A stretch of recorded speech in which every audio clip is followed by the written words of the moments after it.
Namaste. So in my last two videos, we brought GS1 and GS2 be merged together, and you all commented for GS3 videos. So here I am, and that is this channel is about. It's not about me speaking here. It's also about we consciously thinking about our next step. So today I am here with GS3 video. So GS3 includes economy, environment, science and technology, disaster management, internal security. So start with economy. Economy is the most important part of GS3. Around 7 questions out of 20 questions will come from economy. Before beginning, I would like to say that GS3 is the most current oriented paper of all GS. इसलिए इस exam में काफ़ी कम marks भी मिलते हैं बच्चों को. I got around 96.4 marks out of 250, where I was expecting around 120 marks. तो इसका मेजर रीज़न ये होता है कि GS3 में जो क्वेश्चंस होते हैं उनके जो आंसर्स हैं वो स्टैटिक के साथ साथ काफ़ी ज़्यादा करंट अफेयर्स की जो एग्जांपल्स होती हैं उनकी डिमांड करती हैं. अगर आप देखोगे GS3 में साइंस के 3 से 4 क्वेश्चन आते हैं, उसमें आपको मैक्सिमम करंट अफेयर्स यूज़ करना है.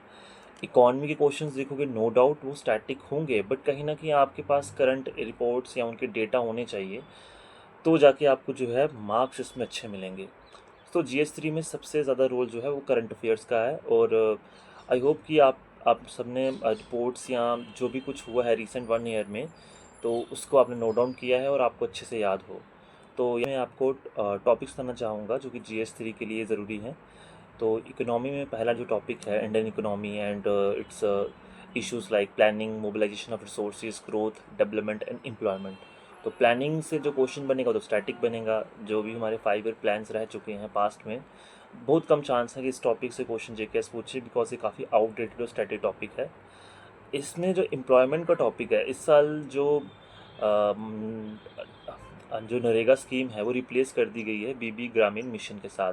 तो आई थिंक 100% श्योरिटी है कि उस पर जो है आपको क्वेश्चन देखने को मिलेगा कि कैसे वो नरेगा से डिफर करती है और वो कैसे पॉवर्टी एलिवेशन में हेल्प करेगी.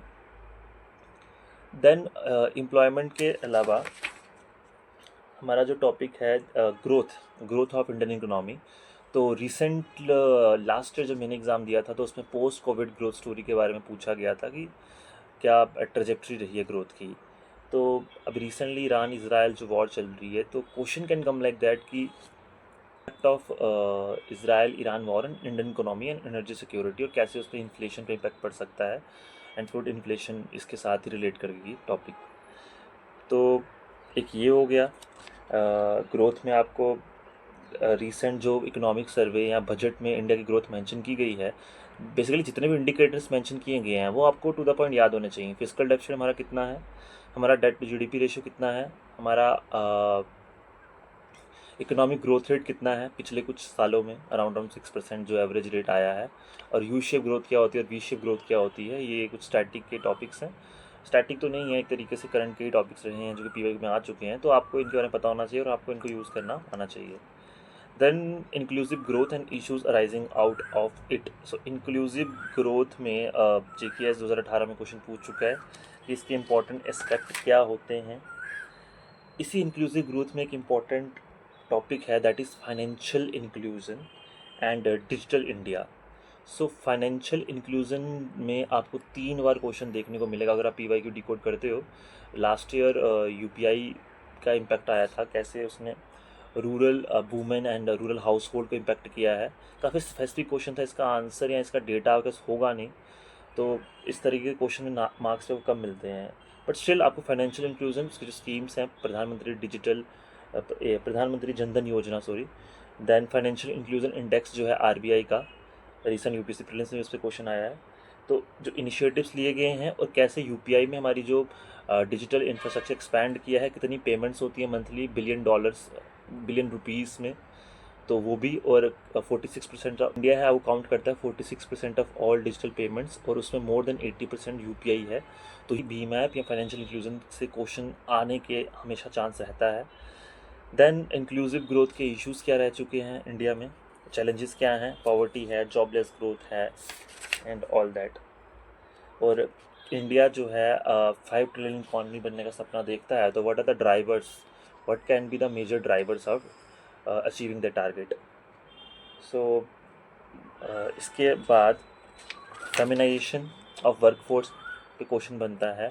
जो फीमेल्स हैं उनका जीडीपी में काफ़ी कंट्रीब्यूशन कम है, ऐसा क्यों है, लास्ट ईयर पूछ लिया है। क्वेश्चन ये भी बन सकता है कि जो फीमेल्स हैं they are more in care economy, और केयर इकॉनमी जो है मोनेटाइज नहीं है, तो how to bring care economy to monetise economy, मतलब उनको GDP. And apart from that labour market reforms में जो रिसेंट कोड्स हैं, लेबर कोड्स पास किए गए हैं, उनके मेरिट्स और डीमेरिट्स पे क्वेश्चन बन सकता है। And how it will bring formalisation of work force, as you know around 84% जो है इनफॉर्मल वर्क फोर्स है इंडिया में। सो ये पहला हमारा इंडियन इकॉनमी का टॉपिक है। इसी में एक डेमोग्राफिक डिविडेंड का टॉपिक बनता है। डेमोग्राफिक डिविडेंड, यूथ का पोटेंशियल, इसमें आपको रिपोर्ट्स पता होना चाहिए, यूथ इन इंडिया रिपोर्ट के बारे में कितना % यूथ है, and what are the challenges, skill gap क्या है, and how to reap demographic dividend. तो क्या इकोनॉमिक सर्वेस तो इसके बारे में कहता है, या बजट में इसके बारे में कुछ न्यू स्कीम्स लाई गई हों स्किल के लिए, तो उससे रिलेटेड आपको प्रिपेयर करके जाना है एग्जामिनेशन हॉल में। आप कहीं भी इसको यूज़ कर सकते हैं क्वेश्चंस में। तो ये आपका इकोनॉमी का पहला टॉपिक था, जिससे सबसे ज़्यादा क्वेश्चंस आपको देखने को मिलते हैं। देन दूसरा टॉपिक इकोनॉमी का है government budgeting. So government budgeting में सबसे इम्पॉर्टेंट जो टॉपिक है वो है फिस्कल फेडरलिज्म का, जिसमें कि रीसेंट फिस्कल जो फाइनेंस कमीशन है, 16th फाइनेंस कमीशन की जो रिकमेंडेशन है वो सबसे इंपॉर्टेंट है। ये पॉलिटी से भी इंटरलिंक करता है topic. And question can come like what are the difference between 15th and 16th finance commission, या फिर 16th फाइनेंस कमीशन में कौन सा न्यू इंडिकेटर चूज़ किया गया है। तो आपको एक तो इसको प्रिपेयर करके जाना है। देन FRBM जो एक्ट है उस पर रिसेंटली कैग का रिव्यू आया है, कैग की रिपोर्ट आई है। उस एक्ट के रिव्यू में कितनी हमारी डेट टू जीडीपी रेशियो है, तो उन रिपोर्ट्स को भी देखिए और उनके जो मेन डेटाज हैं उनको याद करके जाना एग्ज़ाम में।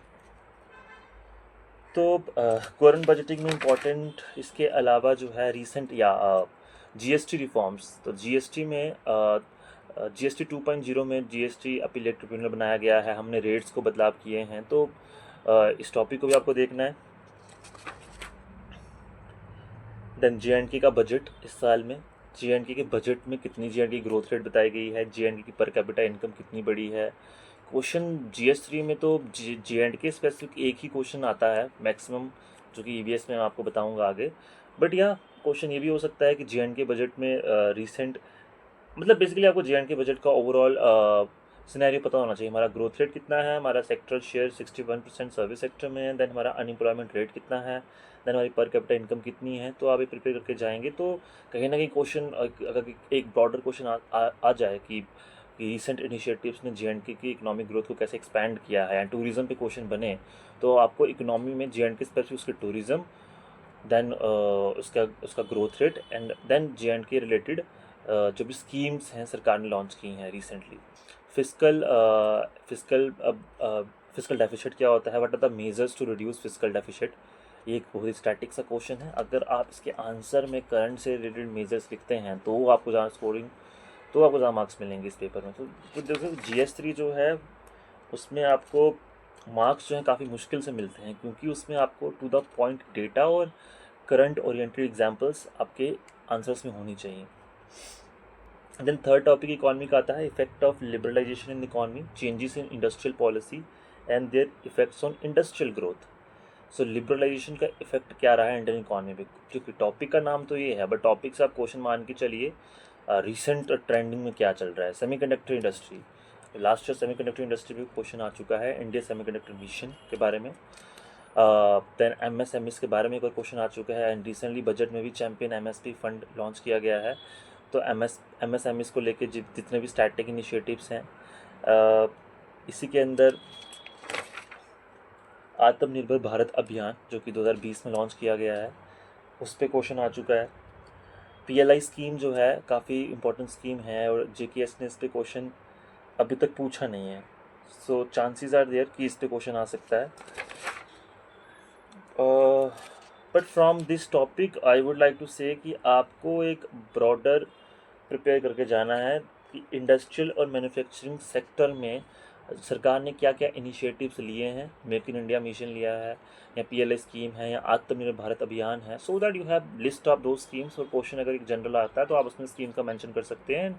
Y manufacturing sector is stagnant, its share in GDP, and why it has remained around 16 to 17% of GDP in last 10 years. So that question is very important. End of course FDI वाला कि FDI Bharat में flows कितना रहता है. See here also data, that is the harshness of GS3. हर चीज़ में आपको डेटा, हर चीज़ में आपको फैक्ट, हर चीज़ में आपको रिपोर्ट. इसकी वजह से ये जो पेपर है लेस स्कोरिंग है, एंड बच्चे इसलिए इस पेपर के बारे में ज़्यादा कंसर्न लेते हैं. Investment and infrastructure. So infrastructure में अगर आप लास्ट एक साल में मुझे पूछोगे तो जो पोर्ट हमारा इंफ्रास्ट्रक्चर है वो काफ़ी न्यूज़ में रहा है. इंडियन पोर्ट एक्ट पास हुआ है, ब्यूरो ऑफ पोर्ट सिक्योरिटी एक स्टैट्यूटरी बॉडी बनाई गई है रिसेंटली. विजिंजम्स इंटरनेशनल सी पोर्ट जो है वो भी काफ़ी न्यूज़ में रहा है. तो प्रिपेयर कि आपको पोर्ट पे क्वेश्चन आ सकता है कि पोर्ट इंफ्रास्ट्रक्चर में लॉजिस्टिक इश्यूज़ क्या हैं, कैसे उनको हम बढ़िया कर सकते हैं, and all that. So going further, last year तो रोड एंड कनेक्टिविटी पे क्वेश्चन आ चुका है, रेलवे एंड रोड के ऊपर. इस साल मुझे पोर्ट के ऊपर ज़्यादा चांस लगते हैं.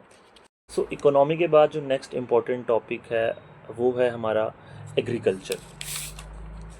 तो एग्रीकल्चर में आपको 4 क्वेश्चंस, जैसे कि इकोनॉमी में 7 और एग्रीकल्चर में 4, तो कुल मिला के इन दोनों से अगर आप दोनों को मिलाते हो तो मोर देन 60% जो क्वेश्चंस हैं वो आपको इकोनॉमी और एग्रीकल्चर से देखने को मिलेंगे.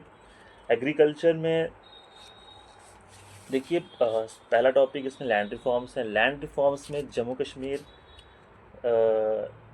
JNK जो एग्रेरियन रिफॉर्म एक्ट है, जो कि 2007 की बात है, ये जम्मू कश्मीर स्पेसिफिक एक्ट है और इस पर क्वेश्चन JKS पूछ चुका है. तो आपको एक स्टैटिक इस एक्ट के बारे में पता होना चाहिए.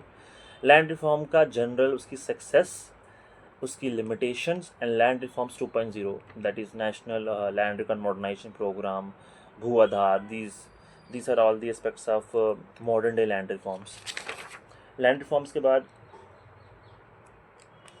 major cropping pattern in various parts of country and different types of irrigation and irrigation system. So agriculture से JKS में एक जो स्कीम है उस पर क्वेश्चंस बहुत ज़्यादा आते हैं. तो आपको जो ये क्वेश्चन है, ब्लू रेवोल्यूशन के ऊपर क्वेश्चन आ चुका है एग्रीकल्चर में. ग्रीन रेवोल्यूशन पे तो नहीं आया, बट ब्लू रेवोल्यूशन पे पूछ लिया है. तो जितने भी तरह की रेवोल्यूशंस रही हैं हमारे देश में, golden revolution, blue revolution, yellow revolution, तो इसके बारे में प्रिपरेशन. हॉर्टिकल्चर, इसके अलावा जो स्कीम्स हैं रिसेंट, प्रधानमंत्री कृषि सिंचाई योजना स्कीम जो है, लास्ट ईयर प्रधानमंत्री फसल बीमा योजना में जो रिसेंट रिफॉर्म्स हुए हैं उन पे क्वेश्चन आया है. एंड दिस ईयर प्रधानमंत्री कृषि सिंचाई योजना है, ये काफ़ी न्यूज़ में रहा है. And the third topic is transport and marketing of agriculture produce and issue. इन वाले से क्वेश्चन ज़्यादा से ज़्यादा कॉन्ट्रैक्ट फार्मिंग के बारे में आपको पता हो तो बढ़िया है. Issues related to direct and indirect farm subsidies. Yeah, last year farm subsidies, different types of farm subsidy दी जाती हैं. तो it's very static topic. कितना उसका MSP के क्या इश्यूज़ रहते हैं, कैसे आपको पल्सिस, जो आत्मनिर्भरता मिशन पल्सिस लॉन्च किया गया है, उसके तहत कैसे पल्सिस सेंट्रिक जो हैं क्रॉप्स ग्रो करनी चाहिए, मिलेट्स का रोल क्या है. Okay, so these are the issues of subsidy. In WTO में जो सब्सिडी इशू है इंडिया का वो क्या है, उसके ऑब्जेक्टिव, उसके फंक्शनिंग, उसके limitations, and issue of buffer stock. So इसमें रिसेंटली तो कुछ न्यूज़ में नहीं रहा है, जस्ट स्टैटिक क्वेश्चन है. PDS और प्रधानमंत्री गरीब कल्याण अन्न योजना, इन दोनों ने कैसे मिलके इंडिया में फूड सिक्योरिटी के लिए क्या रोल प्ले किया है. एंड शांता कुमार कमेटी जो है इसके ऊपर बनाई गई थी, क्या उसकी रिकमेंडेशन. तो ये स्टैटिक पार्ट टॉपिक है, इससे करंट का विलग्न है नहीं इतना. Processing sector, food processing is a sunrise sector. It is again static. यहाँ पे करंट में कोई रिसेंट में स्कीम तो न्यूज़ में नहीं है, बट या जो मेगा फूड पार्क स्कीम हो गई, प्रधानमंत्री किसान संपदा योजना हो गई, PLI स्कीम है फूड प्रोसेसिंग में, तो ये सारे इनिशिएटिव्स आपको पता होने चाहिए. और क्या अपस्ट्रीम और डाउनस्ट्रीम रिक्वायरमेंट्स हैं, so that we can uplift our food processing sector. Last topic है E technology in the aid of farmers. E technology farmers को कैसे एड करता है प्रोडक्शन में एंड मार्केटिंग में करता है. हमारा बजट में अनाउंस हुआ एक इनिशिएटिव दैट इज़ भारत विस्तार, जो कि एग्रीकल्चर टेक्नोलॉजीज, मतलब एग्रीकल्चर को टेक्नोलॉजी के थ्रू ग्रो करवाना चाहता है। तो भारत विस्तार के ऊपर आपको क्वेश्चन देखने को मिल सकता है। एंड इसके अलावा एक न्यू स्कीम लॉन्च की गई है जिसका नाम है प्रधानमंत्री धन Dhaanya Krishi Yojana. So it is important. So these are the 2 important current affairs of agriculture. तो आपको उनके बारे में पक्का पता होना चाहिए।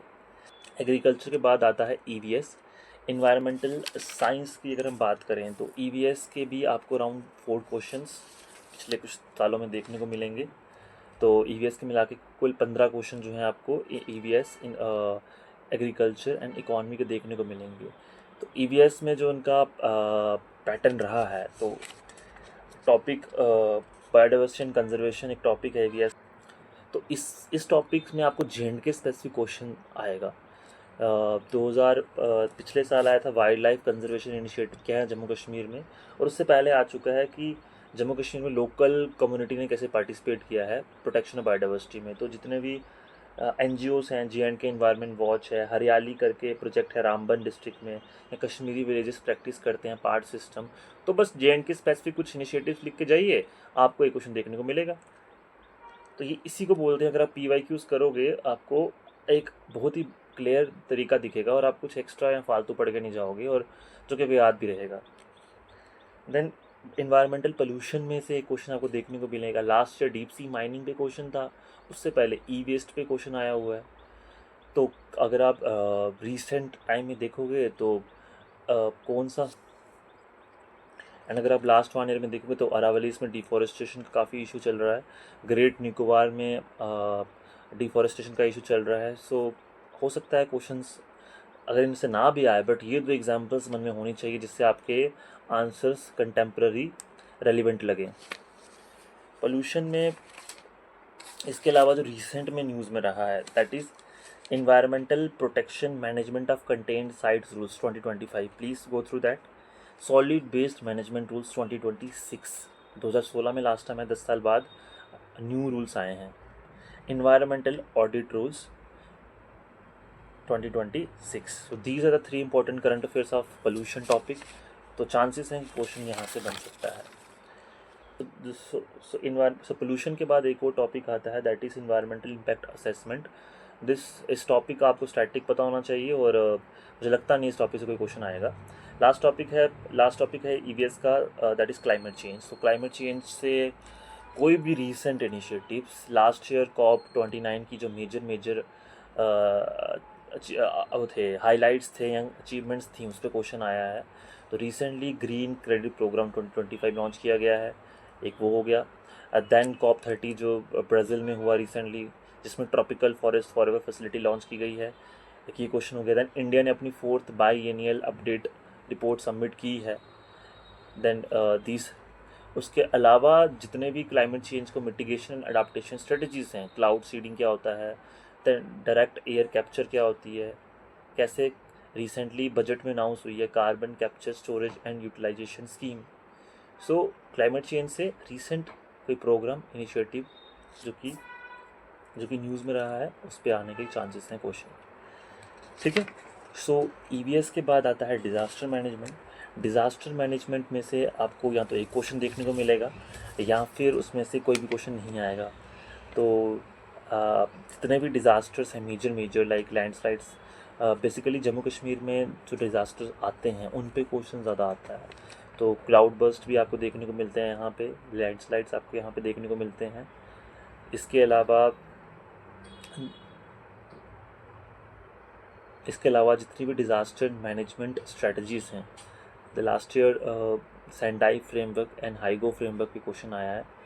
तो इंडिया में भी रिसेंटली डिज़ास्टर मैनेजमेंट जो थे बिल लाए थे पार्लियामेंट में, तो उन बिल को गो थ्रू कीजिए, और बस इस टॉपिक में इतना ही होगा। तो डिज़ास्टर मैनेजमेंट के बाद जो अगला टॉपिक है it's internal security. Internal security भी जो कि एस में कम आता है, इसमें भी अराउंड आपको एक क्वेश्चन आएगा, और उस एक क्वेश्चन का आपको प्रिडिक्ट कर पाना काफ़ी मुश्किल है। Last year national investigative agency पे क्वेश्चन आया था। एंड जम्मू कश्मीर से रिलेटेड कोई अगर इंटरनल सिक्योरिटी चैलेंज है तो या क्वेश्चन कैन कम। तो टेररिज्म जो है रिसेंटली प्रहार पॉलिसी टेररिज्म के काउंटर टेररिज्म के लिए लॉन्च की गई है। देन लेफ्ट विंग एक्सट्रीमिज़म जो है अभी इंडियन गवर्नमेंट ने डिसाइड किया है to declare Naxal free India. So these are the two important topics. इसके अलावा JKS मुझे लगता नहीं है कुछ पूछेगा इंटरनल सिक्योरिटी से। तो फर्दर इंटरनल सिक्योरिटी के बाद जो लास्ट टॉपिक हमारा है science and technology. Science and technology is the most current oriented topic of GS3। आपको यहाँ पे जितनी भी करंट अफेयर्स में कुछ हुआ है उसके पे क्वेश्चन आएगा। आपको यहाँ पे साइंस को पहले डिवाइड करना है। फर्स्ट टॉपिक जो है IT एंड कंप्यूटर। तो साइंस टेक में IT एंड कंप्यूटर में जो क्वेश्चंस हैं वो AI से बनता है। 23 में जनरेटिव AI पे क्वेश्चन आया, 24 में एजेंटिक AI पे क्वेश्चन आया and what is the difference between agent AI। सो इस साल हो सकता है कि जो AI इम्पैक्ट समिट हुआ है 2026 इंडिया में, तो उस पर क्वेश्चन आ जाए मेजर आउटकम्स क्या हैं एट AI इम्पैक्ट समिट की, तो उसको देखिए। देन IT अमेंडमेंट रूल्स आए हैं 2025, वेरी इंपॉर्टेंट, ये भी है। तीसरा है क्वांटम टेक्नोलॉजी। क्वांटम टेक्नोलॉजी में रिसेंट में कौन सी चिप इन्वेंट की गई है, ये ऐसा नहीं क्वेश्चन इस चिप पे आएगा जनरली। उसके अगर आपको क्वेश्चन आ गया तो आप उसमें रिसेंट इनिशिएटिव में लिख सकते हो क्वांटम, जितने भी इनिशिएटिव्स हैं जितने भी। देन स्पेस की बात की जाए तो स्पेस में रिसेंट मिशन, कोई भी रिसेंट मिशन जो है न्यूज़ में रहा है इंडिया की तरफ से, और मुझे लगता है सबसे इम्पोर्टेंट मिशन जो कि इस साल आने के चांसेस हैं वो निसार मिशन। निसार सैटेलाइट जो जॉइंटली इसरो एंड नासा के द्वारा लॉन्च की गई है। इसके अलावा स्पेस टूरिज़्म क्या होता है, क्या क्या एवेन्यूज़ हैं रिसेंट उसके ऊपर। और and in nuclear technology, nuclear and defence technology में शांति एक्ट पास किया गया है। तो शांति एक्ट में first time private participation in nuclear plants allow की गई है। अपार्ट फ्रॉम दैट इंडिया के जो 3 स्टेज न्यूक्लियर प्रोग्राम है ये काफ़ी इंपॉर्टेंट बन जाता है due to Shanti act. Then in biotechnology में bio pharma Shakti initiative launch किया गया है। This is very new initiative and new terms are in this initiative. Biologics और बायोसिमिलर क्या होते हैं, so prepare bio pharma Shakti initiative. And science से भी आपको ज़्यादा से 5 क्वेश्चन देखने को मिलते हैं। And at last research and development, India उसमें कितना स्पेंड करता है out of their proportion of GDP and कैसे हम उसको और इम्प्रूव कर सकते हैं। तो ये रहा GS3 का complete topic wise revision subjects. तो अगर आपको इससे कुछ भी हेल्प होती है तो लाइक कीजिए, सब्सक्राइब कीजिए और मिलते हैं अगली वीडियो में।